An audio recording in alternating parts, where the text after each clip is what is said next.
Good morning, ATD family. It is the 24th of January. We are less than a month away from the start of spring training, and we are excited to talk to you all about baseball as we get ready for the upcoming 2025, 2020, or 2026, 2027 season. This is Grand Slam Sam. That's Baseball Bill. Welcome to the next episode of ATD. We're going to start this off as we always do. Baseball Bill, how are you doing on this beautiful Saturday? Oh, I am doing absolutely fantastic. We've got some great topics today, Sam. It doesn't get any better when we talk baseball. You and I talk baseball. I mean, we got topics, but we go off the rails a little bit. But, in all fairness, everybody, in full disclosure, if you're new to the show, if you're watching the show for the first time, Sam is a diehard Giants fan. His dad grew up in New York when it was still the New York Giants. So he's got generational blood there. I am a diehard Dodger fan. So, just saying, this is going to be an amazing show as we always do. Sam, this is episode 125. So I know we have almost hit an entire. We've done just a couple. Yeah, it's crazy to think that we've almost done an entire season's worth of episodes of ATD. Yeah. Right? Like. Yeah. When we break it down, we're in the last quarter. We're in the last quarter or so of the season. This is when we're getting ready for October baseball and seeing who's going to be making it. We've kind of this is when the Colorado Rockies and the Angels have already been eliminated, and the Twins, and in a couple episodes it will be the Giants that will have been eliminated. But no, it's crazy to think about how long we've been doing this. And It's been an awesome opportunity and an awesome ride with you doing these episodes. We always have a lot of fun talking baseball. And this is, this isn't just for us. This is for you. This is for the fans. This is where we, talk about what we like to talk about in the baseball community, but we want to know what you want us to talk about. So, in the comment section, throw in what you want us to talk about. If you have any questions, throw them in there. This is our chance to engage with you and, bring you our insights on what we're seeing and give you the chance to voice your own opinions. That's what TFR is all about. That's what ATD is all about. It's not just us sharing our opinions, but it's giving the community a chance for them to join us and really share their opinions. So we hope some of you in the ATD TFR community will join us on a couple of episodes in the upcoming weeks as we get to the start of the baseball season. 100%. Again, this is our chance and your chance to come on here and share all the good, bad, and ugly about your team, about the league, about MLB, umpires. I have a lot to say about umpires if you've seen any of these shows. And just, share what you want to talk about. But let's jump into it, Bill. Let's jump into it. We got to thank our corporate sponsors. They allow us to do what we love to do and bring you baseball insights every Saturday. I'm going to let Bill introduce these two great sponsors, as I know he has close relationships with both of them. And Unlike our previous sponsors, I don't know either of them. So I'm going to let Bill kind of take it away on this one. Yeah, 100%. 100%. So we thank people that come in as our sponsors. BHR Law Group is in SoCal. They do trust. They are trust attorneys. They are a fantastic group. I've worked with them. They can do trust nationwide. So Blaine, the managing attorney there, I have dealt with for a lot of years, and I've known him for a lot of years. Fantastic family guy, married, 3 kids, just absolutely phenomenal. His wife works at the firm. They're great people. I would argue that his wife is raising 4 kids by raising him as well, right? But they're great people. And then DHE All-Star Foundation. This is a foundation that I've known for several years. It's run by a gentleman named Danny Edwards. He does a phenomenal job. He puts together golf experiences. He puts together autograph signings. He puts together a number of different things, bowling tournaments. He's done Logan O'Hoppe bowling tournaments before. In fact, Sam, we might go out to spring training I think it's March 14th. He's got a top golf experience with Zach Neto, the shortstop for the Angels. So we might go out for that, and it's absolutely phenomenal. So we want to thank Danny Edwards. As much as I would love the opportunity to fly out to spring training, as you know, I've done for a number of years in my past. Unfortunately, this year will not be one of those years. I have too many trips going on around that time, and I'll be a little bit busy, throughout the summer. The Giants there will be a big gaping hole at Giants spring training with you not there. I'm sure there will be without me voicing my strong opinions. But they would be great strong opinions this year because of who they've signed on as a coach. So excited to see what is going to come from that. It's a great fourth place finish. Oh, so funny.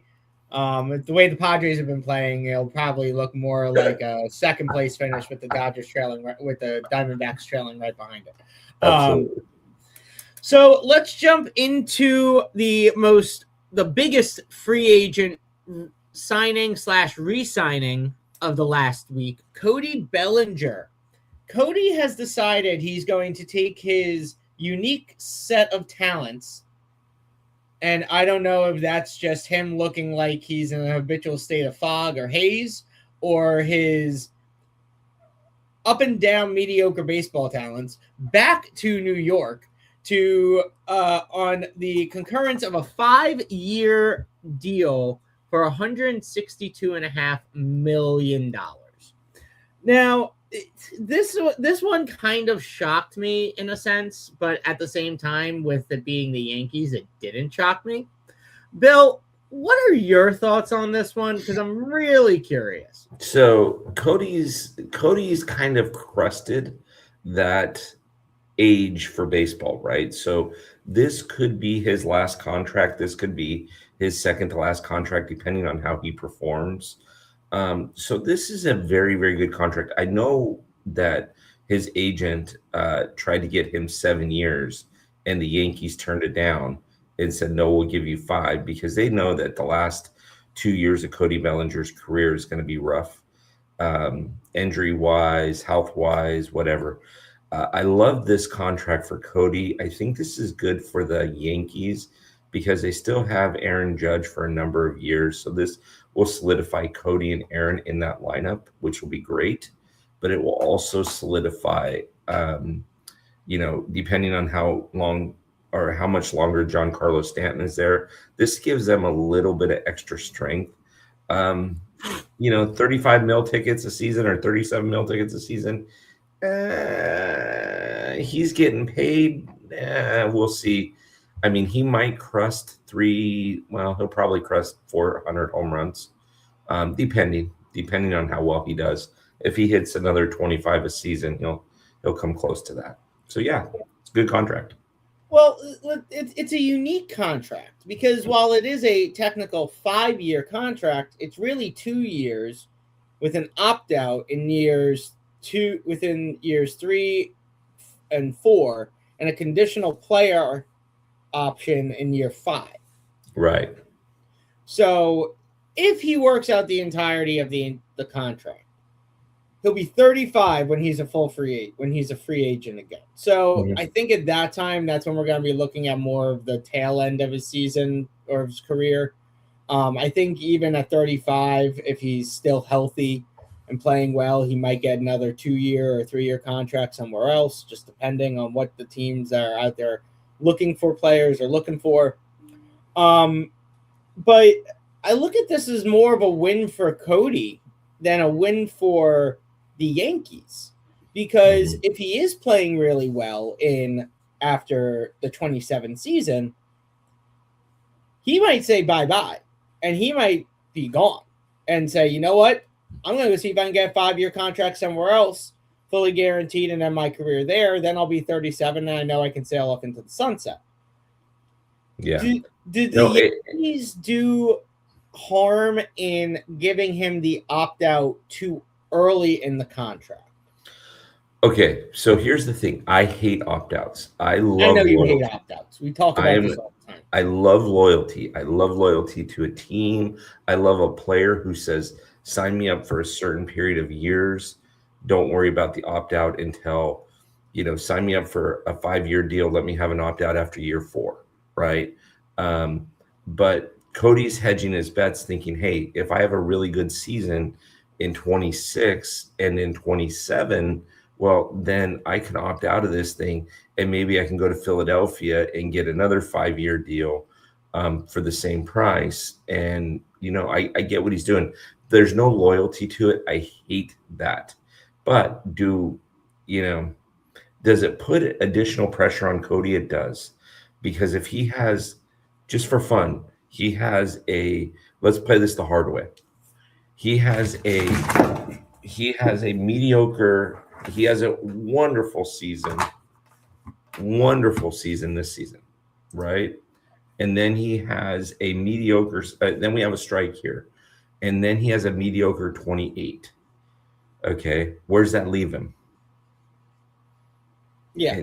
It doesn't leave him very good. So you're right, but it also leaves the Yankees in a predicament, because if he has a mediocre 28 and you don't know what's going to be in 29 and 30, now the Yankees are also on the hook for the $29 million, bag that he carries. So it's a unique situation. While I agree with you that opt-outs I think it's, again, the way you have to look at the opt-out. And I've talked about this before, and I think opt-outs on young players that are player options are more them taking a risk on themselves. I think opt-outs on older players that are team options are the team looking for stability and more long-term success than the older player might be able to give them. I think giving an older player the player opt-out, it's kind of like what you said. One, there's no loyalty, but two, you're risking a big gamble because, from the team's perspective, you have a mediocre season. Cody's going to say, well, I know I didn't have a good season. I'm just going to ride this out for another year. I'll take another 30 mil from the Yankees, throw that in my pocket. Who cares? I think it's the way the opt-outs need to be addressed based off of career longevity rather than personal preference. I think that's the best way of saying it. Yeah, that's definitely the best way of saying it there, because it's, I know you like people that like opt-outs. I know you hate opt-outs like a passion, but but you see what I'm saying in regards to like if it's a team opt-out, it's a little bit more like, okay, we're trying to focus on putting the best core 9 on the field on a consistent basis. And if someone has a mediocre season, you could potentially trade them. But at the same time, if you've had a mediocre season, it's going to be a lot harder to trade that person because no one's going to want to carry that bag. 100%.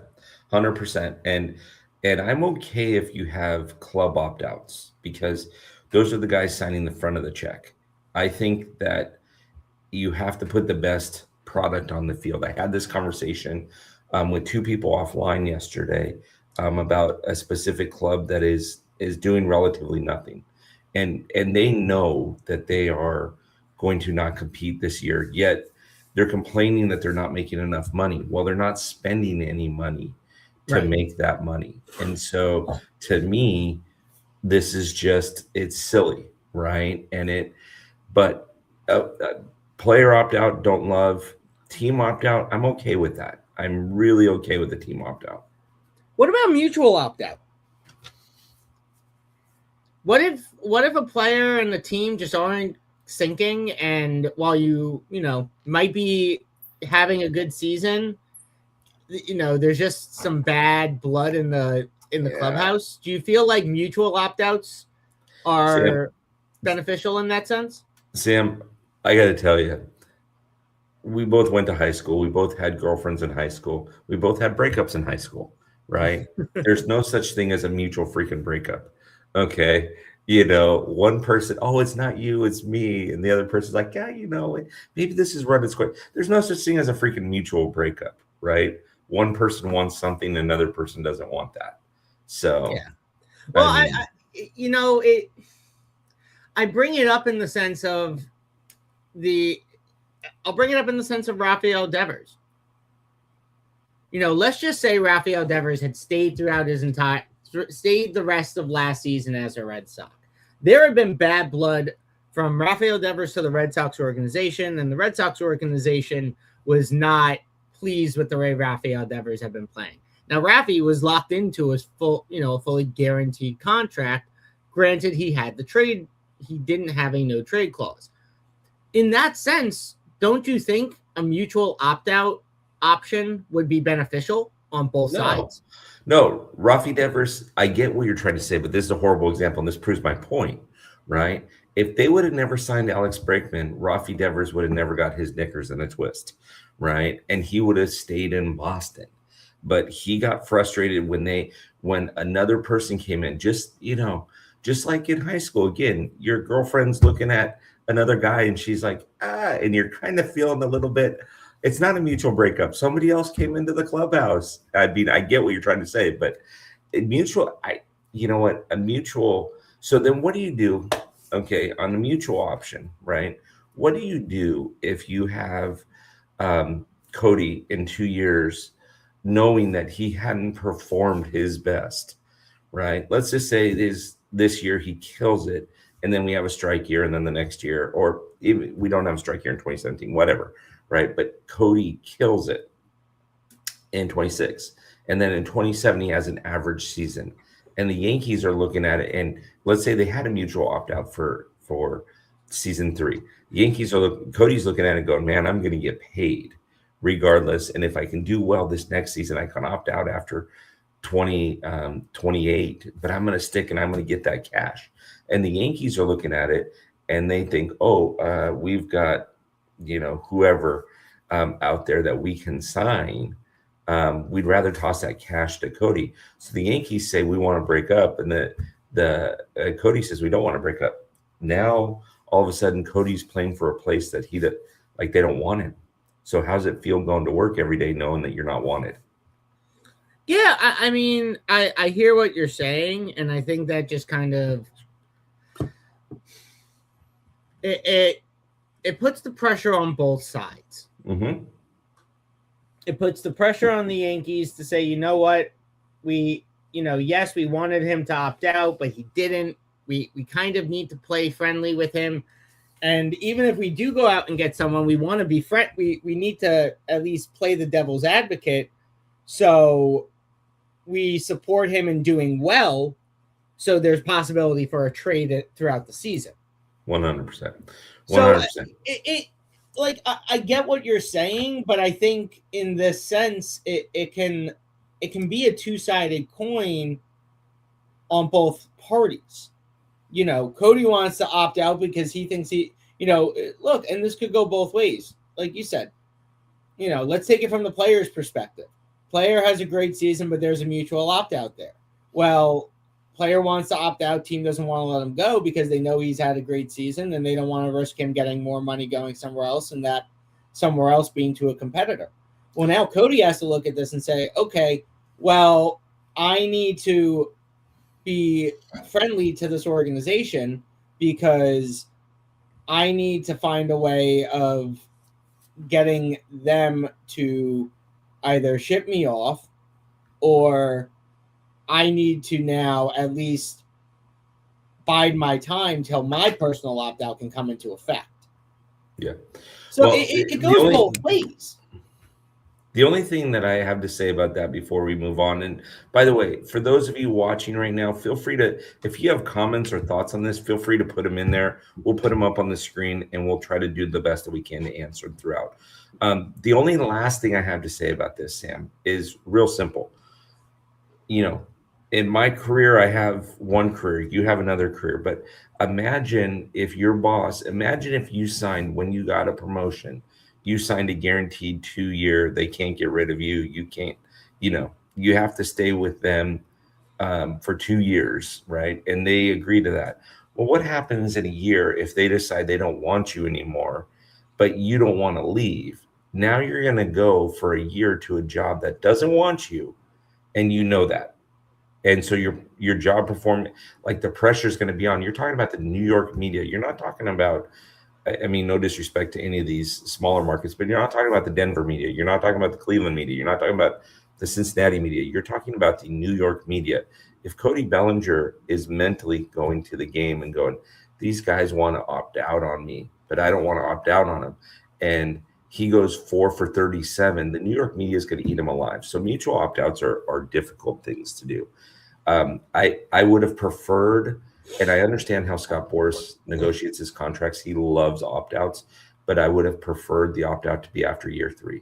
Make him do the majority of the contract before there's an opt-out. Yeah, well, we all know Scott Boras is looking at how can I line my pocket more and more with these players rather than focusing on the players' actual, career, their success. In my opinion, Scott Boras is just greedy. And I think he's gone and proven that time and time again with some of the players' contracts that he's put out there and got. Granted, Scott Boras has done a great job of getting contracts for players that are very valuable and are aligned to what they are looking for. But then there are some players in the contracts that he's put together with teams that have signed these players that just seem very more in the sense of Scott Boras lining him than lining his pocket than focusing on the player and their success. That's just my opinion. Let's touch on some of the still available free agents. So we talked about this last week, and we'll bring it up again. There is a number of free agents still available that are going to get signed within the next couple of weeks before spring training starts. When we look at this, when we look at this list of top tier talent, I mean, realistically, you look at this list and this could be there are players that you could put together on this team that could be their own starting rotation, be very, very successful. Is there a player on here that you look at that's I feel confident this guy is going to sign with this team because of the needs that they have? So I to answer your question, no, there's not a player on this list that I look at and I say this guy needs to sign. There's a number of players that I think, wow, this would be a great place for him, or this would be a great place for him. I'm surprised at the 3 starting pitchers that you listed here that they're still available. Zach Gallen surprises me the most. Lucas Giolito has had kind of an up and down the last couple of years, but Zach Gallen surprises me the most because Zach Gallen is a very good pitcher. Frommer, I think, hurt himself by shaking off his catcher, throwing his own pitches, kind of being a clubhouse guy a little bit. So that's been a little difficult there. But in all aspects, I'm surprised that these 3 guys are still on there. The rest of these names on this list, they'll all sign before spring training. This does not surprise me at all when all these guys sign in spring training. Not in the least. Yeah, no, I mean, I definitely see them all, for the most part, getting signed before spring training. That I feel very confident about. I feel very cautious about. The only one I really feel the most cautious about is Framber Valdez. I think, as we've spoken about before, he hurt himself. 100%. There's no question about it. He hurt himself when it comes to the signings of where he's going to go and what he's going to do 100%. And how that's going to happen. So I think in that regard, he needs to take a let me prove it contract. Yeah. Let me prove to you, or whatever team he decides they want to pick him up, that I can go out and do this. So that way they do sign him to something. But it's tough being in the position that he's in after doing what he did is tough. So he needs to really take a step back and reassess himself. Right. Right. But you said that there are players that you could see on certain teams. So let's look at from that perspective. What players on this list could you see signing with certain teams? So if you take a Rhys Hopkins, for example, Rhys Hopkins still has some pop in the bat, right? He's never going to be the guy that Rhys Hopkins and the so-and-sos are coming to town, right? He's never going to be your ultimate star. But if you put Rhys Hopkins in a place like Colorado, where he can take a young core, or Washington, where he can take a young core of guys and say, hey, you guys haven't done a lot of winning, but I've been to the World Series. I've played in Philadelphia where, people come in groves and things like that. He could help some teams win some ball games. Rhys Hopkins would be great in Colorado. He'd be great in Washington. Washington has Dylan Cruz over there. They've got James Wood. They've got a lot of young talent. He'd be great over there. Paul Goldschmidt is at the end of his career, right? I think he's 37, or 38, something like that. Again, he'd be great on a team that is looking, Cincinnati Reds, for example, they made the playoffs last year and they're just this close to running their division. Why not? Why not sign a 1 or 2 year deal there and really work with the talent that's there? Besides for that, I'm surprised that Luis Arraez is still there. I don't know if his agent is, overcooking his grits. I don't know what's going on there, but this guy can play very, very well, and he hits the ball a ton. So, the guy averages, close to 300 a season. Yeah, not sure what MVP Sports Group is doing over there with him and his contract, but they need to figure something out. They got to put it together. They got to get him something.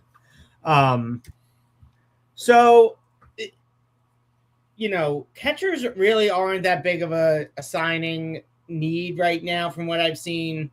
I think the one that really shocks me is Marcell Ozuna. Mm-hmm.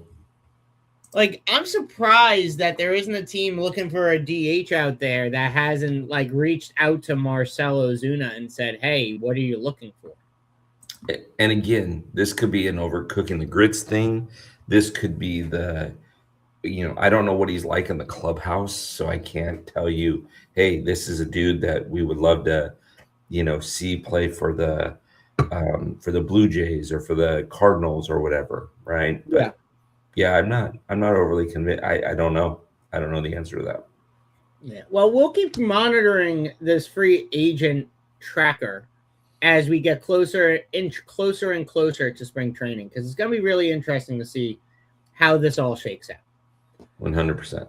So, Bill, you had a great topic, and you brought it up yesterday when you and I spoke, and I think it's really valuable to bring up and address, and that is the value of pitching. Mm-hmm. So, being our resident pitching expert on ATD, I'm going to let you take this one away and kind of lead the conversation. I don't couldn't be a resident pitching expert. Sam mentioned that because I pitched in high school and college, and I'm always watching pitchers and their styles and things like that.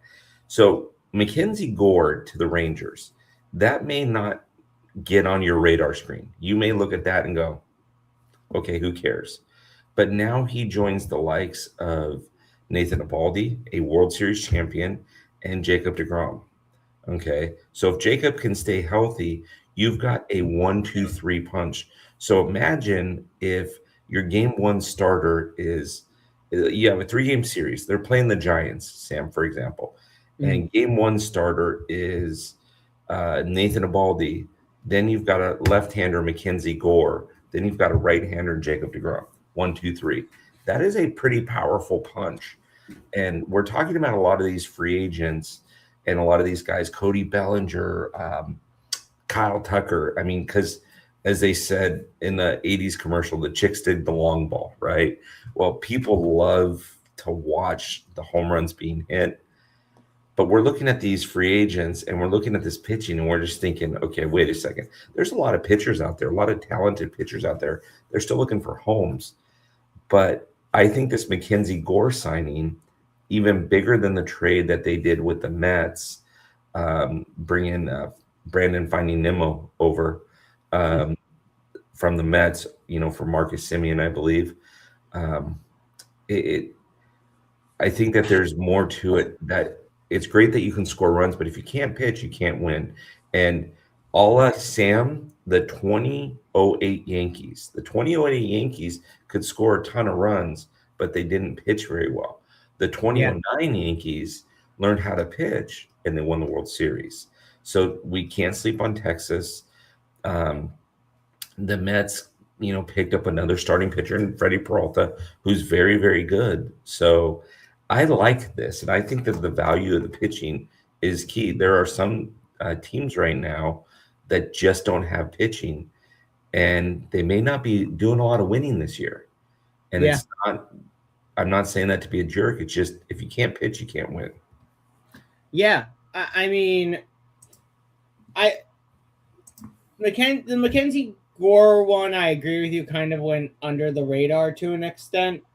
The Freddie Peralta one, I mean, kudos to that Mets front office for trading what I'm going to constitute as the farm to get Freddie Peralta. They traded a lot of top-tier prospects to get a starting pitcher. 100%. I mean, but remember, this guy is 17. He played for Milwaukee last year. He was 17-6 with a 2.70 ERA through 176.2 innings and had 204 strikeouts. So the guy showed that he's got a lot of love going on. Yeah. No, I mean, I agree with you. Like I said, I think this was a great signing for a great trade for the Mets, but I think they gave up a lot. They gave up a lot of talent. I mean, as I pull it up here, let me see. While you're pulling it up, though, here's the thing. The Mets lost out on Kyle Tucker. They lost out on some free agents this year. They are in a position where they've got to win now, get their fan base secure, win now, get back to the playoffs, and then you can worry about rebuilding the farm. But Freddie Peralta is going to be that guy. I mean, the guy started over 30 games last season. This is a guy that's going to give you some innings, and he's going to give you very competitive innings. Yeah, I mean, the Mets got Tobias Myers and Peralta in this. The Brewers got Brandon Sprout and Jet Williams, who are two of the top 10 players in their farm system. These guys are when you're looking at it, are the future of the Mets organization. Now they're going to go and be the future of the Brewers organization. And they may not make it up to the show, or they may make it up to the show and not produce, right? And so Freddie Peralta turns 30 years old this year. So you have him for another couple of good seasons where you're trading away prospects that you don't know whether or not they're going to be prospects that turn into pro talent or not. This is a good move for the Mets. This is a very, very good move for the Mets. No, 100%. But the other thing on this, and this is the thing that we didn't look at, is that after this season, Freddie's a free agent. This is the last year of his rookie contract. So the Brewers did the right thing, I think, in dropping him to bring in some young talent for their farm. And now they don't have to eat the $8 million on his contract. But Freddie crushes it this year. There are going to be a lot of teams next year that are looking for an exceptional starting pitcher that they will be willing to sign to a long-term contract for the $20-30 million price tag that comes with him. Yeah. So I think it's again, kind of goes back to what we were talking about earlier on the free agents and the opt-outs. It's a two-sided coin. you gain a great starting pitcher for a season, but now you also risk him saying, I'm going to go take my talent somewhere else because now I've got the chance to do it. So yeah, but it probably, I would assume the Mets had that conversation already with them.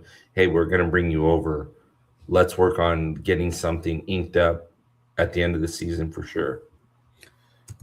I mean, that's all talk unless something's in writing. I mean, you know, we said before, you have a great season, you have that option to say, you know what? You're paying Juan Soto $700 and something million a year. You've got all these other guys that you got a high price tag on. I'll go somewhere else and I'll be the shining star, or I'll be the number 2 or the number 1. You know, he's not going to be, you know, yeah, he might be the number 1 this year or the number 2 this year, but he could go somewhere else next year where they're in need of a number 1 and be that number 1 and get number 1 money.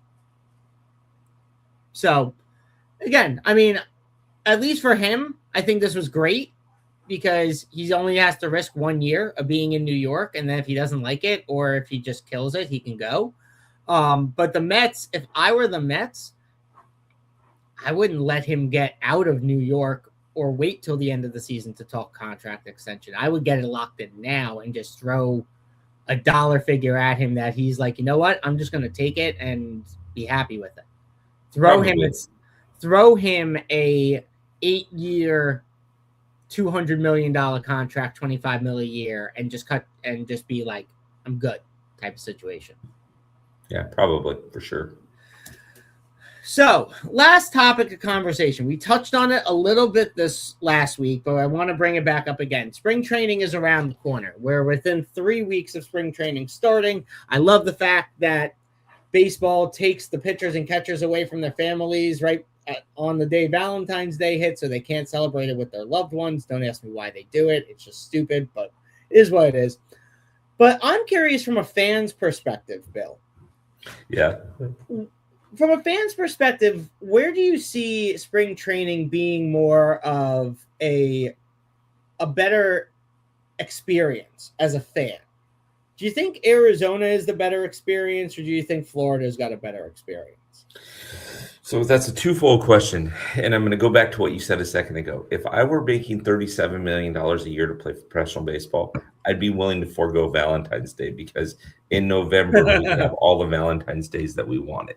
Right. That's fair. But not many players are making $37 million. I don't care if I was making $5 million a year. Right. Yeah. I mean, hey, that's fine. I could but also remember the amount of taxes that you're losing because you have to pay every state you play in. It doesn't matter. I can forego it. And the people that are listening, I'm sure they're probably going, yeah, that's right, Bill. That's right. Anyways. Okay. So twofold. One, Florida's got the history. So from a fan perspective, the historical side, you go down to Florida. Right, you get to see the Yankees at Steinbrenner Field. You can go down to Vero Beach, Florida, where the Dodgers used to play, and take tours around there, and all these different places. It's got the history. For an accessible thing for the fans, Arizona is probably a better gig because they're all within 30 miles of each other, right? And so there's not a lot of travel. And so a lot of these guys, Sam, you've been to spring training, I've been to spring training.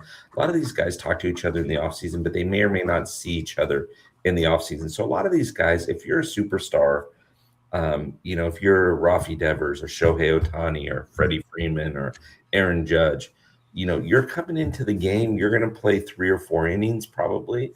Then you're going to hit the showers and you're going to be on the links because you got a tee time at 3 o'clock in the afternoon or whatever, right? And a lot of these guys, do that. I mean, case in point, I told you about the Top Golf thing with Zach Neto. I think that's in the afternoon. I think it's like a 4 o'clock thing. So Zach's, going to play a couple of innings, and then he's going to come over to to Top Golf and hang out.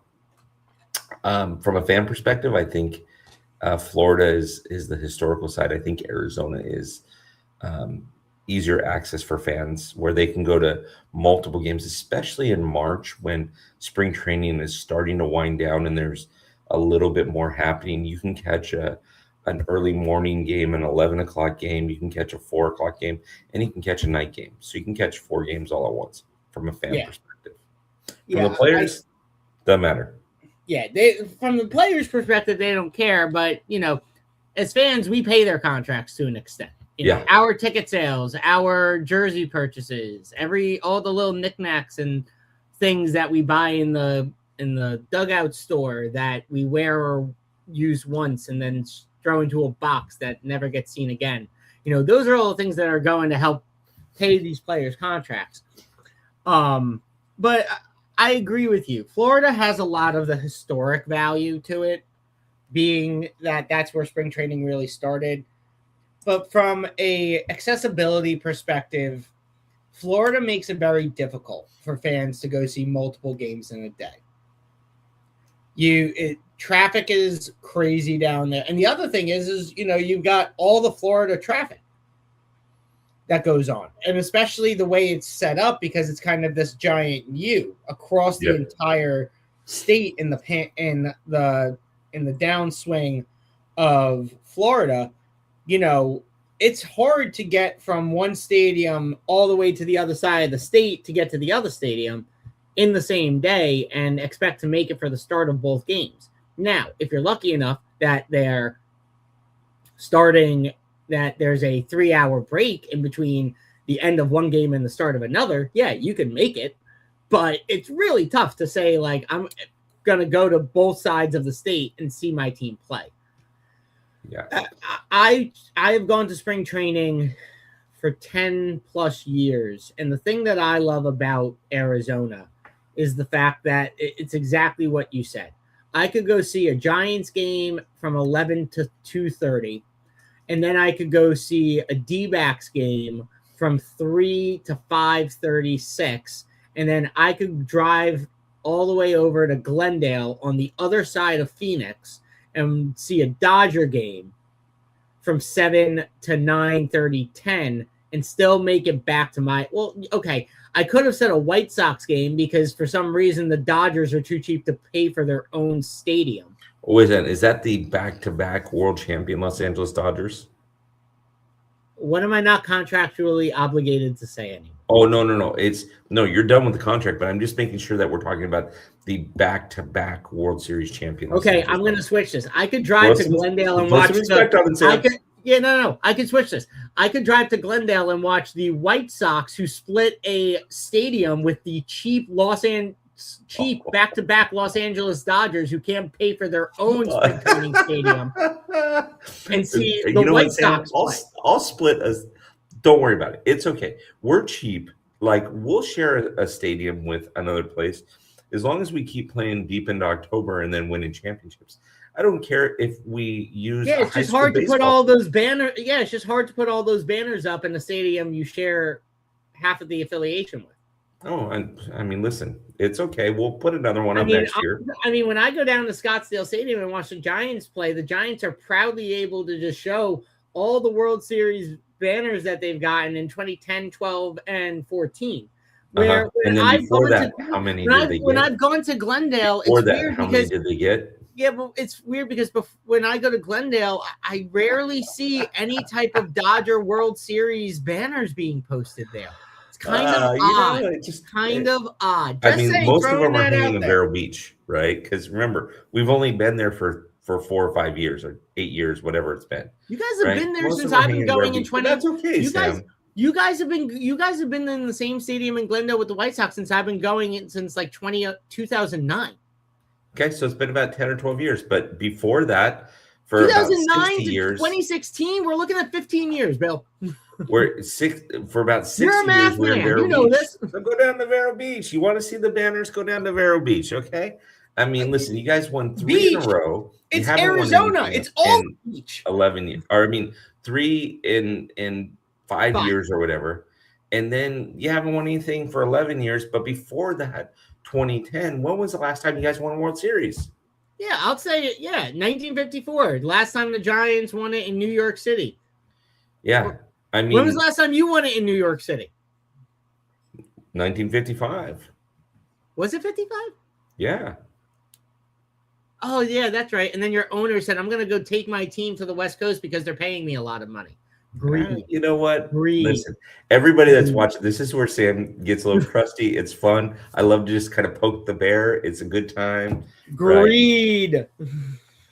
Just so that you know, when Sam was mentioning contractually obligated, he and I made a bet in August that if the Dodgers won the West, he had to refer to the Dodgers as America's team on everything we did until they got booted out of the playoffs, which obviously they won the World Series.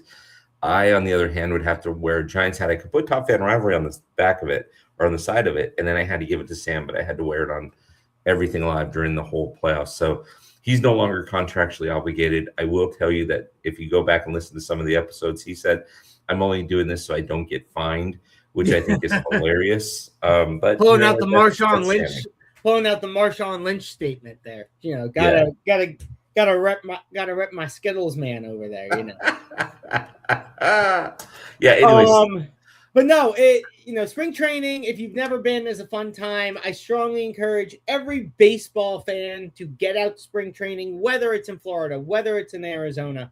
Go see your team playing spring training. It is what my dad and I have referred to as spring break for baseball junkies.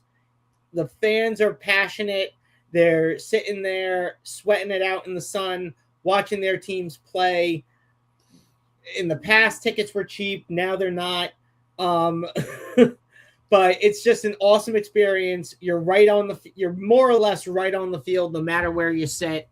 There's no like giant 300, 400 sections. And it's just a great opportunity to get some chances to interact with players you wouldn't get the chance to interact with during the season because they're more focused on what's going on.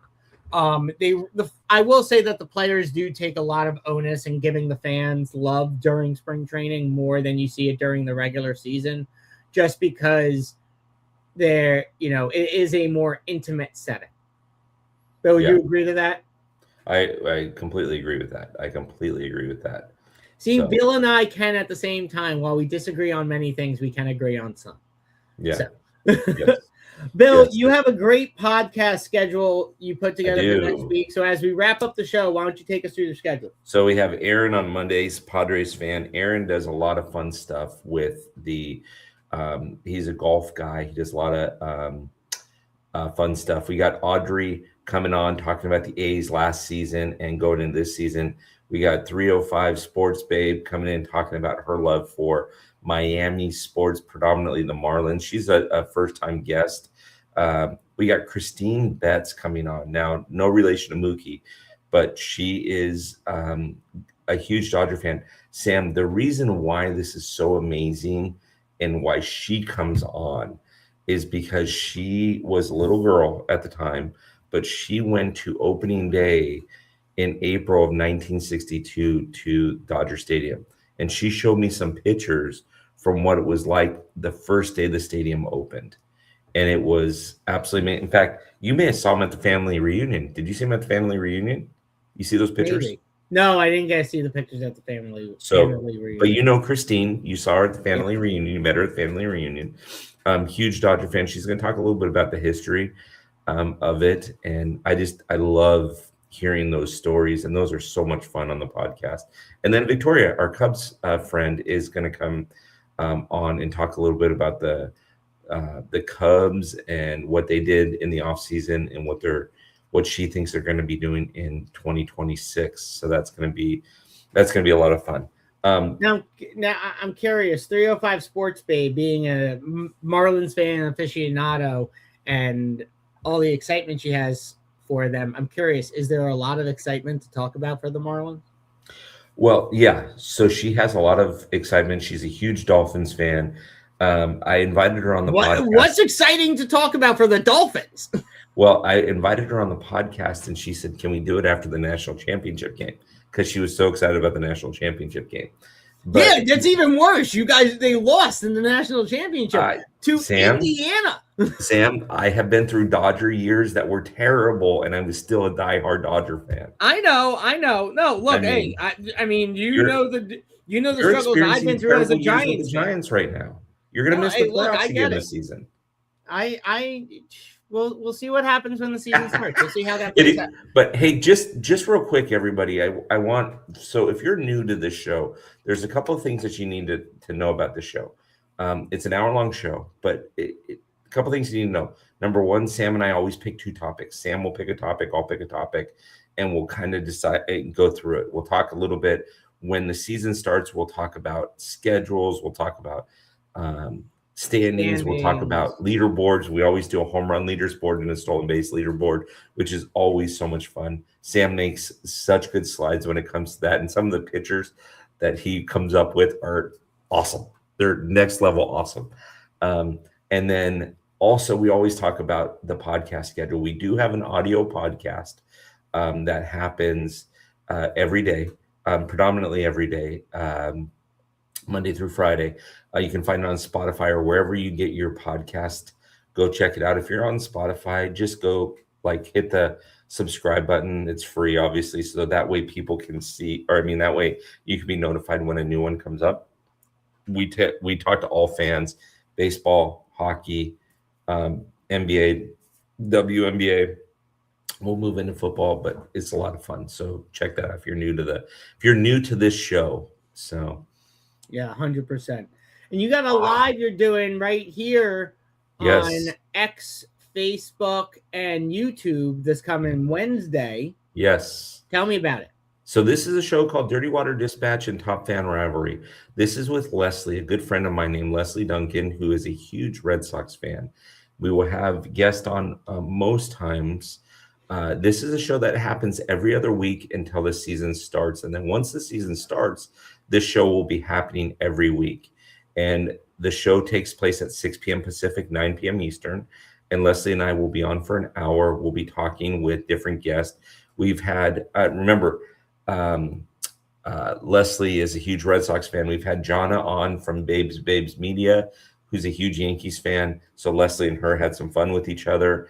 We've had Jess, she goes by Hube.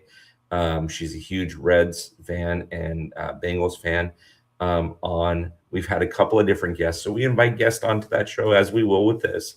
But every Wednesday at 6 p.m. when the season starts, every other week right now. So just, pay attention to when you see things on the live and say that they're going to go live, and we'll make sure that we send that messaging out to everybody.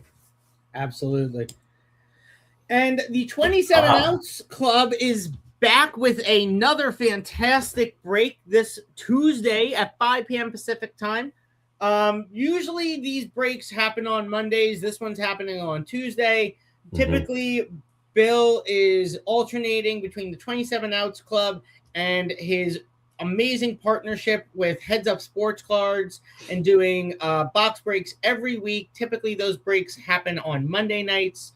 But this one is a special break happening on Tuesday, breaking Topps Heritage High number from 2022, which is an awesome box. I've got a number of cards from that break. And let me tell you, if you're able to get one of the autos or the relics, those are awesome relics and awesome autos to have in your collection. So if you are new to breaking case breaks or card breaks and you want to start building out your baseball card collection, this is a good one to get started with. If you are a returner, if you have an avid card collection, this is just another one that you can add to your pocket. And if you are not a member of the 27 Ounce Club, I strongly encourage you to become a member of the 27 Ounce Club. It is $27 a month. Is that right, Bill? Yes, sir. Yes, sir. And it guarantees you your team of choice in 2 breaks, the 2 breaks that Bill runs every month for the 27 Ounce Club in both of those breaks. So as a Giants fan, I'm guaranteed the Giants and both 27 Ounce Club card breaks that happen in each month is a great, awesome club to be a part of. It's not too expensive, and the cards pay for themselves with the membership that you pay. So strongly encourage you to become a member. Make sure you are jumping on to topfanrivalry.com and signing up for that. There's also the T-shirt club. And maybe some other new clubs that Bill might come up with over the next couple of months. Who knows? So we're going to talk about that in a second, but let's talk about the 27-ounce club. So Sam's right. So we typically will do 3 to 4 breaks a month. We'll do 2 with the 27-ounce club. We'll do at least 1 with Mike, depending on his scheduling, if not 2. In fact, we have 1 scheduled with Mike the first week of February. So with the 27-ounce club, it's $27 a month. You can cancel at any time. So if you don't want to, if you want it for February and March, and then in April, you're like, I don't want it, that's fine. But you get your team. There's already 9 or 10 teams that are already spoken for, but it gets your team guaranteed in those 2 breaks. 1 break is usually a newer product, and then the second break is usually an older product like 2022 or older. You get a $5 off coupon for every month to be used in that month, where you can use it on additional teams if you want, something in the team store, anything that you see that Top Fan has that you're interested in. And then in addition to that, you get early access to any other breaks that we do. So when Mike and I from Heads Up Sports Cards and I do a break, we will drop it to the 27-ounce club on Thursday as early access. And then on Friday, it goes live to the entire group. So it's an awesome thing. And we ship out once a month. So we wait until we get both of your sets of cards, and then we ship them on out. It's pretty awesome. And shipping's included. So it's even better, because now you don't got to pay for the shipping on your own. Yeah, exactly. We want to wrap the show up again and thank our sponsors for sponsoring ATD and TFR and allowing us to do what we do every Saturday, which is talk about baseball. And in the future, it will be other sports other than just baseball. But for now, we're just doing baseball. But expect us to expand those talking conversations to other sports in the near or distant future.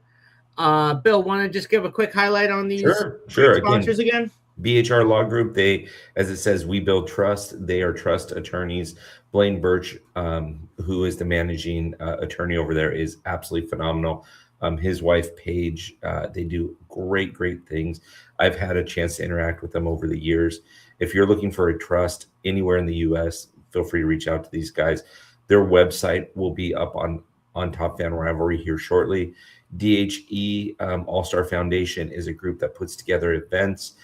Danny Edwards over there runs that, and he does a number of events like bowling tournaments or bowling things with Logan O'Hoppe. He's doing Top Golf with Zach Netto. He's got a number of different people that he's going to interact with this year. I just got off the phone with him yesterday, in fact, and the schedule and the lineup that he has is absolutely phenomenal. That's awesome. Thank you again to all of our sponsors that allow us to do what we do every weekend, which is bring you, baseball fans, our opinion on the sport we love the most, which is baseball.